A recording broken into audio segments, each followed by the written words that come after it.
This video, I'm going to show you how you can stop playing ADHD on hard mode and instead start playing it on easy mode, and how that's going to help you in all areas of your life, not only your productivity, but also your self-esteem and just reaching your potential.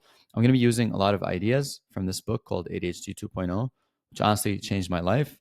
To give you some context, my name is Ali Al-Karguli. I am a postdoctoral fellow at NASA Jet Propulsion Lab. I'm also a systems engineer and a part-time entrepreneur. And up until I think around a year ago, I did not know I had ADHD, or I did not even know what ADHD was. And my whole life, I just thought I was like very lazy person, or like someone who's very, I don't know, inefficient, ineffective. Someone like I always thought like something was wrong with me.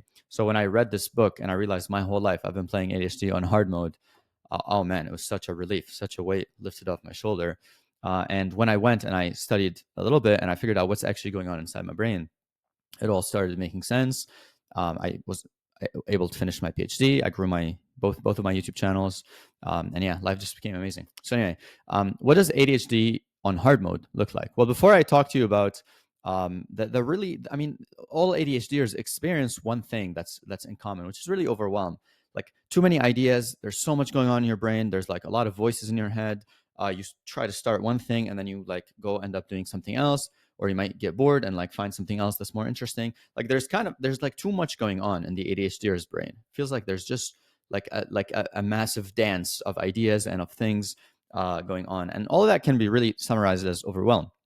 And there are things that amplify it. So like hard mode ADHD is a lot of distractions, no lack of having a lack of urgency, so no real urgency to do anything, but also maybe isolation. That can be a huge one, and it really just comes down to how your brain is working. There are neurochemicals inside your brain, and in the ADHDer's brain, these guys are behaving differently, or are basically configured a bit differently compared to someone who has a more neurotypical brain. So when it comes to ADHD on hard mode, like very easy things that you can do is just minimizing distractions. For example, if you have notifications on your phone, like that's crazy. Like if it's social media notifications or notifications that are absolutely not urgent, you are playing ADHD on hard mode. Like for example, I have my phone over here, and as you can see, I only have two notifications here. One is from Telegram, which is the software I use to run everything, my businesses, everything, my communications. And then there's my calendar. There's nothing else in here. No social media notifications, no types of notifications for anything that's not like absolutely urgent and important. And even on top of that, like the way my phone is configured, is it's designed in a way that has very little distractions. There's only like 4 apps that you can access at any given time, and it's just like widgets and trackers. So just and even in my room, like just around my room, is a very minimalist room. There's not much going on. Basically, just trying to not have any distractions. If you have distractions around you on your phone in your environment, you are playing ADHD on hard mode. Same thing with lack of urgency.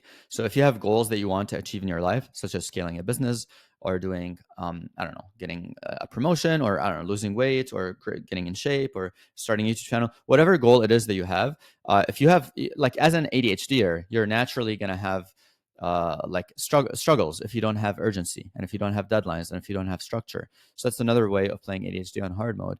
And then finally, this one, not many people talk about, but since COVID, this one has been really, really strong. This is something that the book talks a lot about as well. And it's actually really funny. Before the book talks about, I don't know, like medication or exercise or any of that stuff, the very first thing it starts with is people. And it says that for ADHDers, loneliness and isolation is like the worst thing ever. It's like the thing that can make you very, very depressive. It can make your symptoms even worse, and it makes you a lot less likely to be productive and happy. And that can be attributed to these neurotransmitters, which, by the way, I've made a separate video on that. You can scroll somewhere in my channel and find it. But so okay, so that's what ADHD on hard mode is. If you're an ADHDer and I wanted to put you in the most difficult environment possible, I'll surround you with tons of distractions. I'm going to give you zero deadlines and urgency, and I'm going to isolate you. I'm going to put you away from people that you like. Then it's going to be really, really playing on hard mode. So then you might ask, okay, what does easy mode look like? Well, it's actually quite simple. So the way I solve the distraction problem is, again, what I call circuit design. And circuit design is just like something I learned from circuit theory. So like if this is because I studied electrical engineering when I was an undergrad, and I basically learned this very powerful concept in that, for example, in electricity, the electricity is always going to take the path of least resistance. When faced with two directions, the electrical current is always going to take the path of least resistance. I'm trying to find a simple example here, but I don't want to overwhelm you with some electrical engineering stuff. But basically, you want to view your life as almost like you always have options. And some options are more alluring than others. And when it comes to dopamine, your brain is always going to pick the option that is easier and more gratifying. I'll give you an example. If I go on my phone and there's an Instagram app right next to my to-do list app, the Instagram app looks a lot more beautiful. It's like orange and shiny and it's enticing, and it just makes me want to click it. And the to-do list is like very, very boring. So one way I can either try to summon willpower and discipline to like only click on the to-do list, which by the way never works. I'm not a very disciplined person.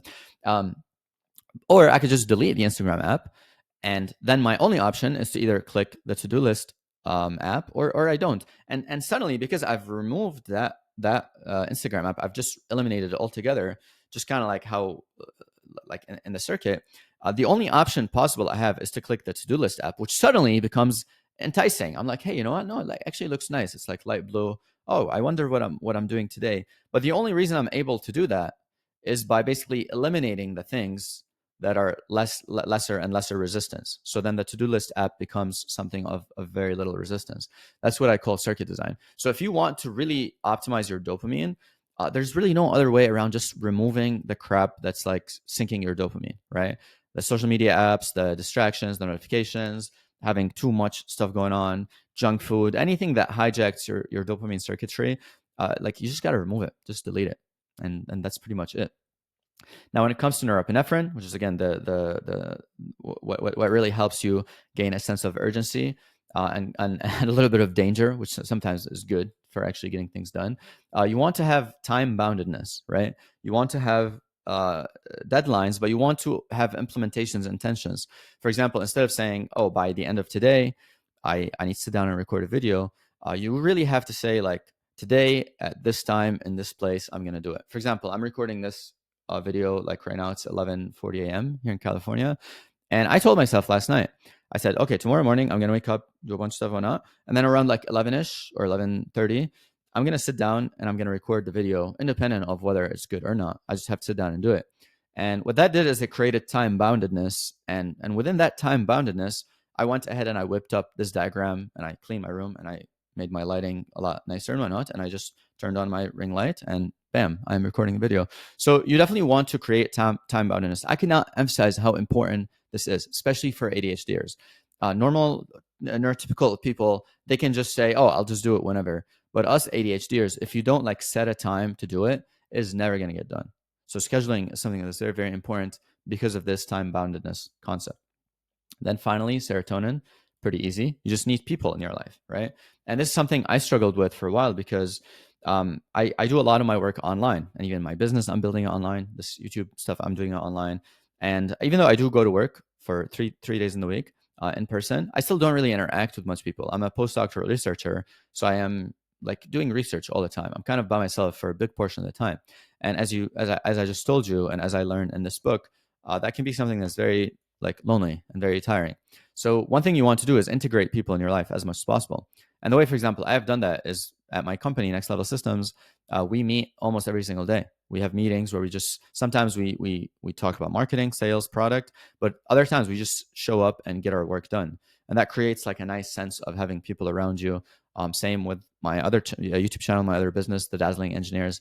We meet very frequently and we sit down and we talk about ideas, whatnot. So try to integrate people in your life as much as possible if you find yourself to be higher up on that loneliness curve, and that's gonna again improve your happiness, which is gonna improve your productivity.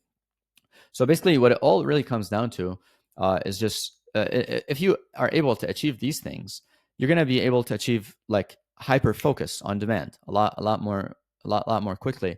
And usually, people hyper focus is a state that is triggered when something is very, very interesting and you're very, very curious about it.